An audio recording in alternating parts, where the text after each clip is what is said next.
வணக்கம் சார். வணக்கம், வணக்கம். சொல்லுங்க. கோயம்புத்தூர்ல நீங்க இருக்கீங்க. இப்ப கோயம்புத்தூர்ல பார்த்தீங்கன்னா, தனியார் கல்லூரியில படிக்கக்கூடிய மாணவர் ஒருவர் வந்துட்டு அடித்து கொலை செய்யப்பட்டதாக ஒரு செய்திலாம் வெளியில வந்துட்டு இருக்கு. உங்களுக்கு கிடைத்த தகவல் என்ன சார்? சார், இது ஒரு போதைப் பொருள்னால தான் இந்த பிரச்சனை நடந்திருக்குங்க. ம். ஏற்கனவே அந்த மாணவன் போய் காவல்துறைகிட்ட சொல்லிக்கிறாங்க, இந்த மாதிரி இருக்குது அப்படின்னு. ம். இது ஏதோ கோஷ்டி மோதல் அப்படிங்கிற மாதிரிலாம் பேசுறாங்க.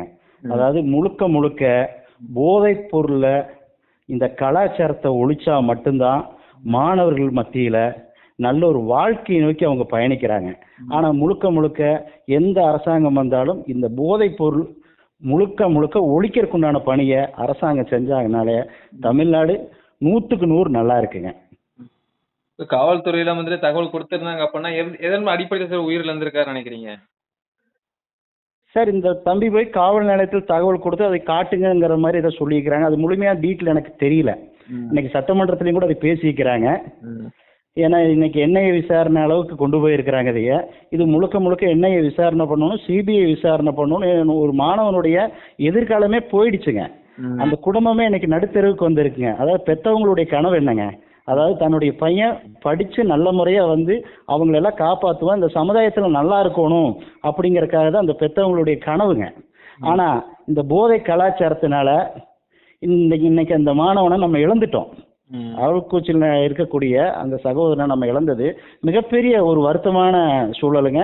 அதுவும் மாணவருக்குள்ளேயே இந்த தாக்குதல் நடத்துகிறது ஒருபோதும் ஏற்றுக்கொள்ள முடியாதுங்க. இதுக்கு முழுக்க முழுக்க என்ஐஏ விசாரணை, சிபிஐ விசாரணை பண்ணி உரிய நீதியை அந்த குடும்பத்துக்கு இந்த அரசாங்கம் பெற்றுக் கொடுக்கணுங்க. இந்த ஆட்சியில பார்த்தீங்கன்னா, போதை முற்றிலுமா ஒழிக்கப்பட்டுச்சு. போதைக்கு எதிரான ஒரு விழிப்புணர்வுலாம் முதல்வர் குடுத்துட்டு இருக்காரு. அப்படி இருக்கும்போது இந்த போதை கலாச்சாரம் ஒழியலையா சார் தமிழகத்துல? சார், இப்போ வரைக்கும் போதை கலாச்சாரம் எங்கேயுமே ஒழிக்கப்படலைங்க. அதாவது ஒழிக்கிறதுக்கு உண்டான முயற்சி பண்ணிட்டு இருக்கிறாங்க. ஏன்னா கிட்டத்தட்ட இந்த போதை கலாச்சாரங்கிறது சாதாரணமான விஷயம் இல்லை சார். இப்போ இருந்து இல்லைங்க, கிட்டத்தட்ட 40-50 வருஷமா கண்டினியூவா நடந்துட்டு இருக்கு. அதாவது பாதி முடிஞ்ச அளவுக்கு அரசாங்கம் இது ஒழிக்கிறதுக்கு உண்டான வேலையை செஞ்சுட்டு இருக்கிறாங்க. எந்தெந்த பகுதியில் ஒழிச்சிருக்கிறாங்கன்னு கோயம்புத்தூரை பொறுத்த வரைக்கும் பார்த்தீங்கன்னா, போன மாசம் எல்லாம் பார்த்தீங்கன்னா அதிகமான இந்த போதைப் பொருள் விஷயத்துல இங்க இருக்கக்கூடிய காவல்துறை அதிகமா வேலை செஞ்சிருக்காங்க. ஆனா வேலை செஞ்சு அந்த குற்றவாளிகள் எல்லாம் பிடிச்சி கைதும் பண்ணிக்கிறாங்க. ஆனா இது போல சூழ்நிலையில மீண்டும் அந்த போதை கலாச்சாரம் தலதூக்குதுங்கிறது ஒருபோதும் ஏற்றுக்கொள்ள முடியாதுங்க. இன்னும் கொஞ்சம் அதிகமான கவனத்தை கொடுத்து டோட்டலா தமிழகத்தில் இந்த சாராயம், இந்த கஞ்சா அப்படின்னு போல் இருக்கக்கூடிய முழுமையான போதைப் பொருட்களை என்னைக்கு நம்ம ஒழிக்கிறோமோ அன்னைக்கு தான் மாணவருடைய வாழ்க்கை நல்லா இருக்குங்க. பல அரசியல் கட்சி தலைவர்களும் தன்னோட கண்டனத்துல என்ன பதிவு செய்றாங்க அப்படின்னா, இது ஒரு மாணவர்களுடைய கோஷ்டி மோதல் அப்படின்னு சொல்லி காவல்துறையும் அமைச்சர்களும் பார்த்தீங்கன்னா சேர்ந்து ஒரு நாடகம் நடத்துகிறார்கள் அப்படின்னு சொல்றாங்க. இது பின்னணி என்ன சார்? இல்ல, இதை நம்ம கோஷ்டி மோதல் அப்படின்னு சொல்லி கடந்து போயிட முடியாது சார். இது கோஷ்டி மோதல் பண்றதுக்கு இது என்ன, அந்த தம்பி என்ன ரவுடிசம் பண்ணிட்டு இருந்தா அப்படிங்களா அது கோஷ்டி மோதல்னு சொல்றதுக்கு? அப்படியெல்லாம் கிடையாதுங்க. சின்ன பசங்களுக்குள்ள கருத்து வேறுபாடு இருக்கு, அவ்வளவுதாங்க. தவிர கோஷ்டி மோதல் அப்படின்னு நம்ம இதை கடந்து போயிட முடியாது. இது ரொம்ப தவறான கருத்து பதிவு பண்றாங்க. இதை முழுமையா விசாரணை பண்ணி இந்த குற்றத்துல யார் ஈடுபட்டிருக்காங்களோ இவங்களுக்கு எந்த வழியா அந்த போதைப் பொருள் எல்லாம் வந்திருக்கோ, இதனுடைய யார் இந்த கொடுத்துருக்கிறாங்களோ அந்த மாணவனுக்கு உண்டான நீதியை பெற்றுத்தரணுங்க. இதை கடந்து மூடி மறைக்கவோ மறைச்சு கொண்டு போறதுனால அதை ஒருபோது அதை ஏற்றுக்கொள்ள முடியாதுங்க.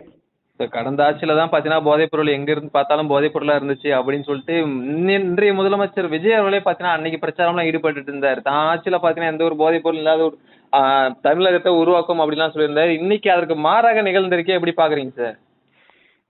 சார், கடந்த ஆட்சியில பாத்தீங்கன்னா கிட்டத்தட்ட திமுக ஆட்சியில 5 வருஷமா போதை கலாச்சாரம் தலதூக்கி ஆடிச்சுங்க.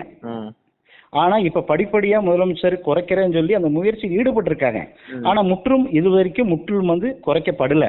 அதாவது முடிஞ்ச அளவுக்கு காவல்துறை முயற்சி பண்ணிட்டு இருக்கிறாங்க. அதையும் மீறி இந்த சம்பவங்கள்லாம் நடக்குது. இன்னும் எங்களுடைய இது என்னன்னு கேட்டீங்கன்னா, இன்னும் அதிகப்படுத்தி முழுமையான போதைப் பொருட்களை ஒழிக்கணுங்கிறதா எங்களுடைய நோக்கம். நன்றிங்க சார். நன்றி.